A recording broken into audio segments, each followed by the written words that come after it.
字咧個口型未做得夠足，就例如個就字講咗就，或者嚟講咗嚟咁就算啦。哦，咁簡單，聽唔明嘅，好簡單㗎啦。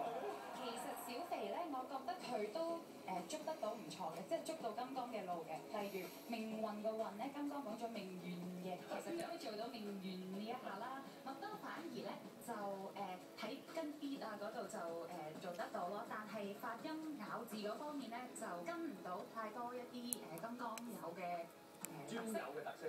係啦。哇！今日學識幾多嘢？順理音、雙聲母。OK， 多謝蔡老師。好啦，始終都要俾分嘅。我俾小肥8分嘅。我哋麥包係麥包係幾多？老師又俾幾多分啊？俾5分嘅。OK， 好，唔緊要啊，麥包。始終都係歌手啊嘛，小肥，所以始終都係咬字嗰度咧就會捉得好緊啲嘅。36足94000，佢仲做83000蚊。考驗觸發黑暗摸摸茶。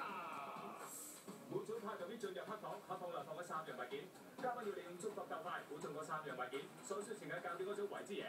好啦，咁啊呢個回合咧由36隊咧就首先咧派出周秀蘭去我哋呢個黑房，最短時間攞出3樣物件，咁啊越短時間咧就越有機會勝出啦。天平就有一個愛知正行。眼鏡嘅，